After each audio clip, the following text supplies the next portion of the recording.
Hey heroes, and welcome to another amazing episode of History of the Marvel Universe. This channel is sponsored in part by Patreon supporters. If you would like to contribute and vote in monthly polls that help decide what topics get covered on the channel, then you can sign up for an event if you're choosing over at patreon.com/MaryMarvelate. The link is in the description below, along with other places you can find me. Previously on the channel, we talked about the origins and the ancient history of the Inhumans, a subspecies of humanity created by the alien Kree. Naturally stronger and more long-lived than baseline humans, members of this race also gained superhuman abilities upon exposure to the Terrigen mists, undergoing a process called Terrigenesis that often included a physical transformation. While there were pockets of inhumanity that separated from their society over the century, the majority of the Earth's inhuman population lived in the hidden city of Attilan,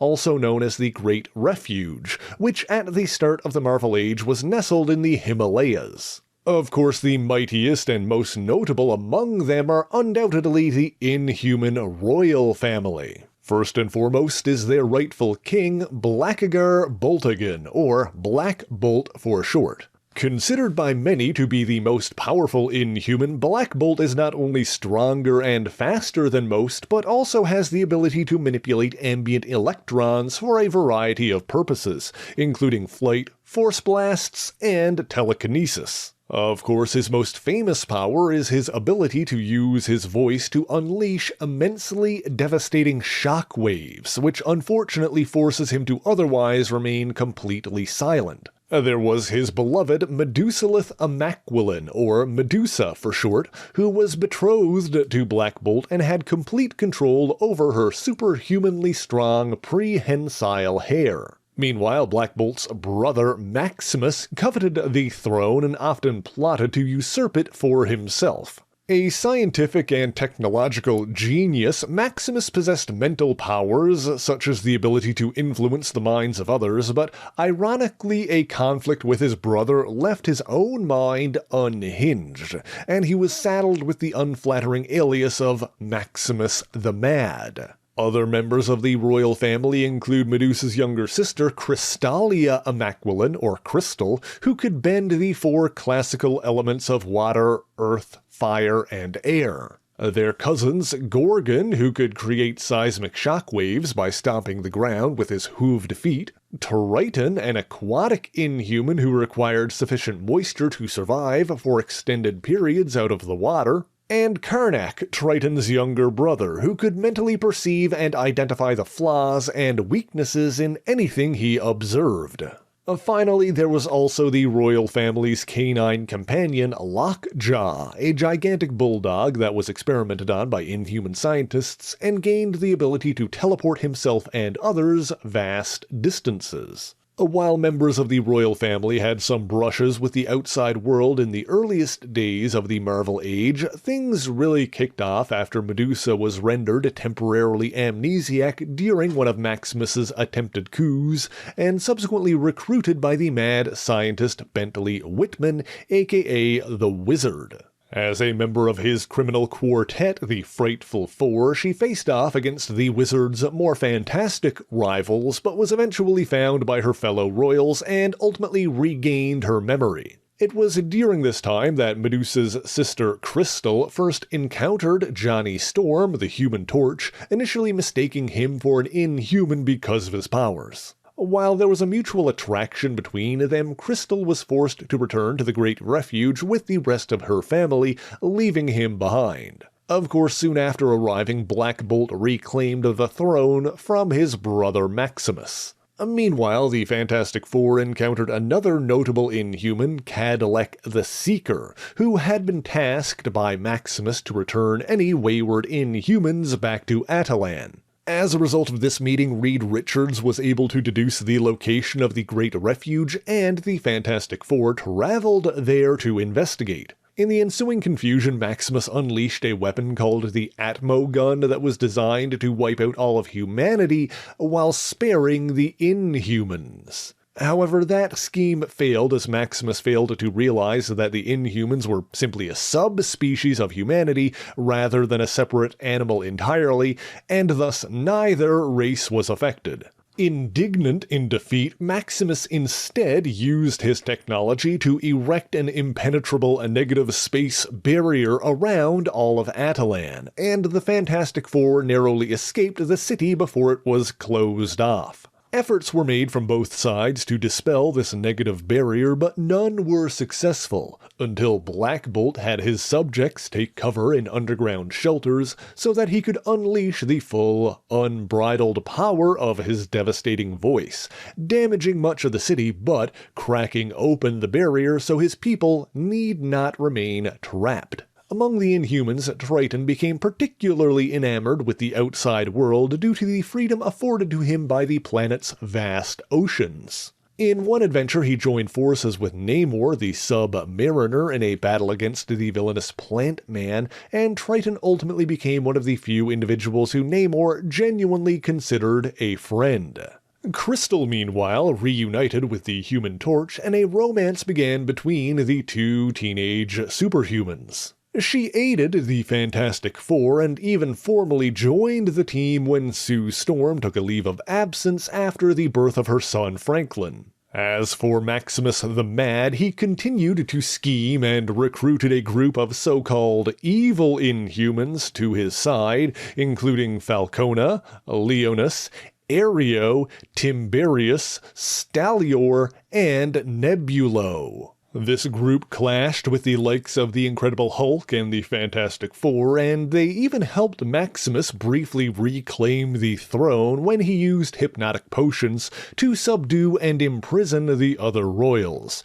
But suffice it to say that victory was short-lived as Black Bolt and the others escaped and prevented Maximus from enslaving the planet with a gigantic hypno-gun. In another incident, the evil Inhumans encountered the Silver Surfer, and Maximus briefly manipulated him into attacking his brother, but after this and other transgressions, Black Bolt had Maximus imprisoned in suspended animation. Meanwhile, after months away from Attilan, Crystal realized that her immune system was not equipped to handle the pollutants and diseases of the outside world for extended periods. As we'll get into in a bit, this issue was common among modern Inhumans, but there are exceptions. For example, despite being Crystal's sister, Medusa developed an immunity for these kinds of environmental impurities, whereas Black Bolt, for all of his power, nonetheless had a weaker immune system than the average human. In any event, Crystal began making her way back to Attilan to recover. However, the journey would prove to be a long one, as Lockjaw's teleportation powers behaved erratically during this time. While that was happening, the rest of the royal family clashed with the notorious crime lord, the Mandarin, and prevented him from obtaining a mystic artifact called the Eye of Yin. Later, while Black Bolt was embarking on another mission in the outside world, his cousins, Karnak and Gorgon, questioned the morality of leaving Maximus entombed in stasis. Unaware of his increasingly potent mental abilities, the two decided to free Maximus from his pod, but as soon as they did so, Maximus struck his brother from afar with a mental bolt that left Black Bolt amnesiac. Maximus quickly used his powers to seize control of Attilan once again, while the other members of the royal family escaped to search for their true king. Black Bolt and the Royal Inhumans had other amazing adventures in the outside world, including one in which they clashed with Magneto, who initially mistook them for fellow mutants and attempted to force them to join him in an impending war with humanity. During that conflict, however, Black Bolt regained his memories and reunited with Medusa and the others. Meanwhile, when the age-old conflict between the Kree and the Skrulls began to flare up on Earth, Maximus intended on making good on a prior alliance that he'd forged with the Kree by providing them with an inhuman army. The Super Skrull attempted to prevent this by destroying all of Attilan, but Maximus erected another negative energy barrier which defended the city from the aliens' nuclear strike, absorbing both the impact and the fallout of the blast. When the danger from that attack passed and the Super Skrull returned to the Andromeda Galaxy, Black Bolt once again used his voice to pierce the negative barrier and joined forces with the Avengers to drive out the Kree and regain control of the Great Refuge. After all of that, there was an incident in which the superhuman speedster Pietro Maximoff, aka Quicksilver, was injured during a battle between the Avengers and the mutant-hunting Sentinels. He was fortunately found by Crystal and Lockjaw when they were drawn to the site of the battle, and the two finally returned to Attilan, bringing Pietro with them so he could be nursed back to health. With his increased metabolism, he made a relatively fast recovery, during which time Quicksilver and Crystal got caught up in a whirlwind romance. Much to the dismay of Johnny Storm, the Human Torch, when he later found out. Suffice it to say, things progressed quickly as, despite not being an Inhuman himself, Pietro made Attilan his home and even got engaged to Crystal. Meanwhile, Maximus embarked on another scheme, this time attempting to take advantage of his people's negative emotions towards their genetically engineered servants, the Alpha Primitives. By harnessing the secret guilt and shame of the Inhuman people, Maximus was able to power a giant android he dubbed Omega, the Ultimate Assassin. To stop this threat, the Inhumans were forced to confront these feelings head-on, and accept that they weren't as superior to humanity as they liked to believe. In the wake of that incident, the Alphas were released from slavery, and they retreated to the underground caverns beneath the city. However, one must bear in mind that the Alpha Primitives were genetically engineered to be dependent on their masters, with the average Alpha possessing the intellect of a young child. Within a year of their emancipation, the royal family realized that many of the Alphas had died from starvation or illness, and Inhuman missionaries subsequently made efforts to teach the Alphas how to be more self-sufficient.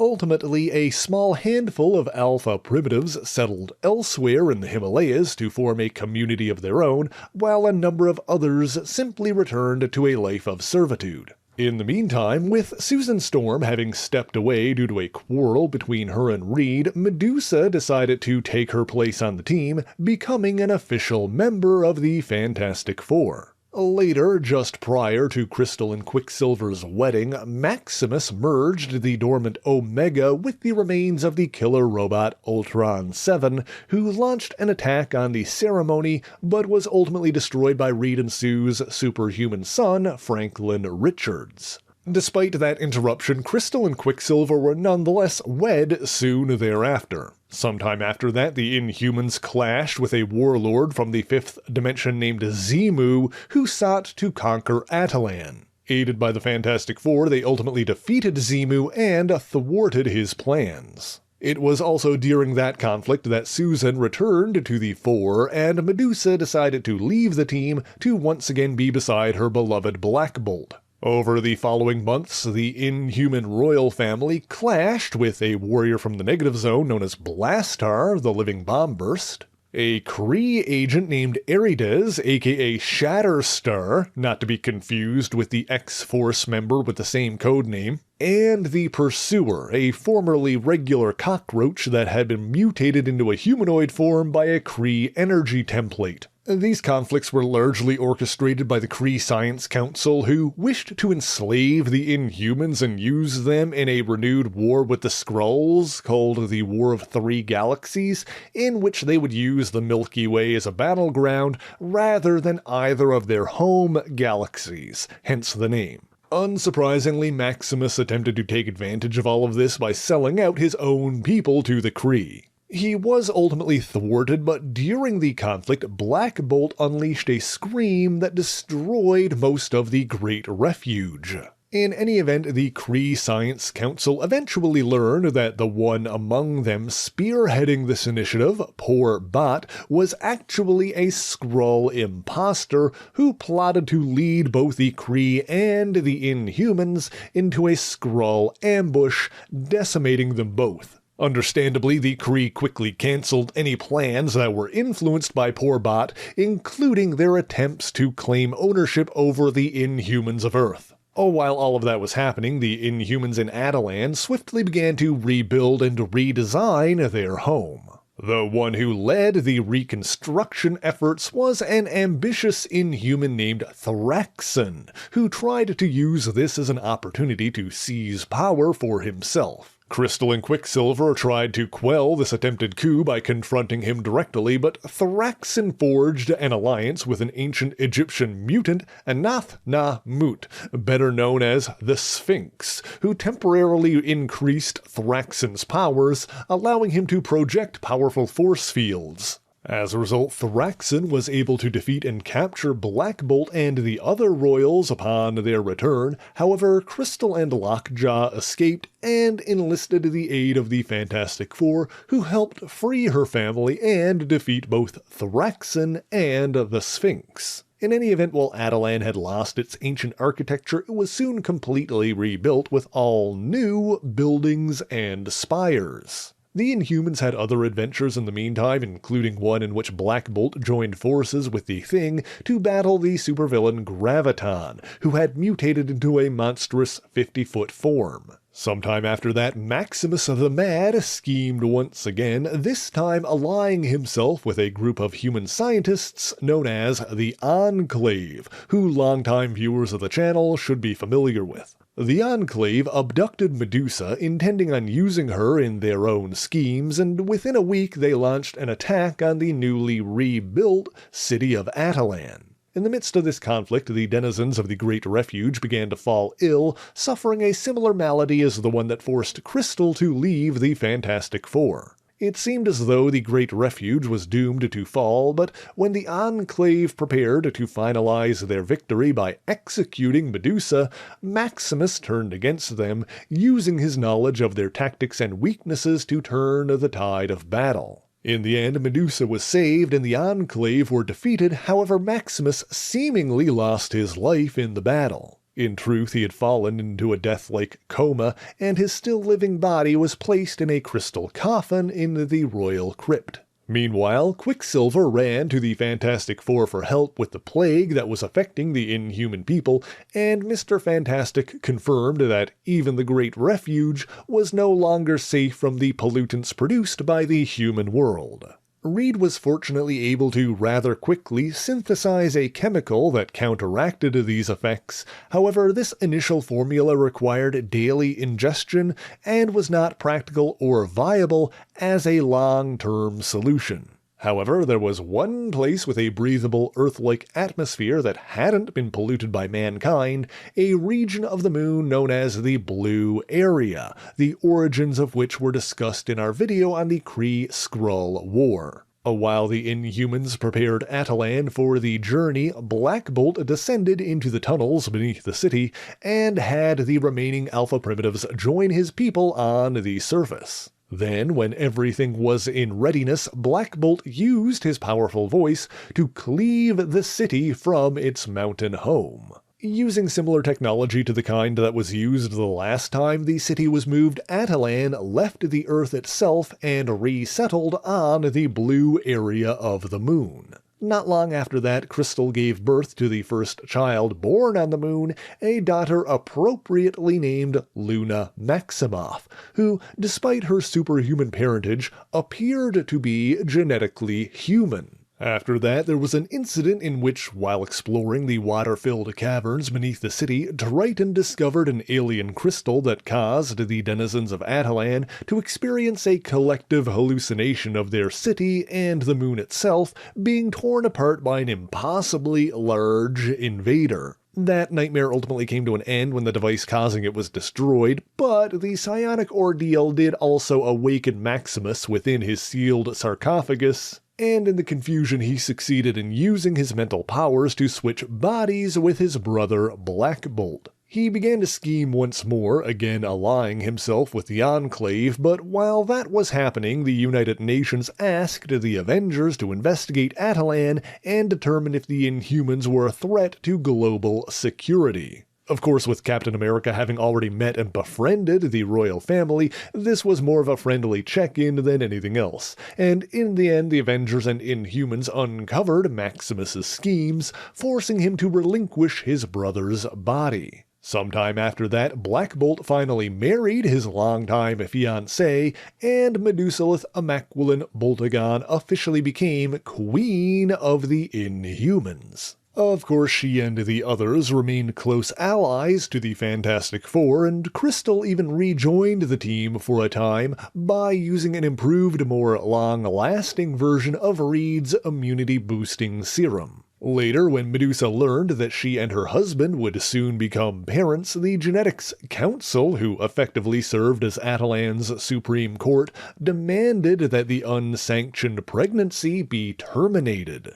This was apparently because they believed that between Black Bolt's destructive powers and Maximus's persistent insanity, it was too dangerous to continue the Boltagon bloodline. Despite that, Black Bolt was hesitant to defy the will of the Genetics Council. However, Medusa was unwilling to give up her child and escaped to Earth with her handmaid Minxie before being pursued and aided by her sister and fellow royals Gorgon, Karnak, and Triton. Crystal used her control over the elements to purify and sterilize the area around them, but in doing so inadvertently caused a monstrous creature composed of fire, water, earth, and air to come into being. In the end, Medusa gave birth to a baby boy she named Ahura, who was oddly silent until he destroyed the elemental monstrosity with a sonic power similar to his father's, despite having not undergone Terrigenesis.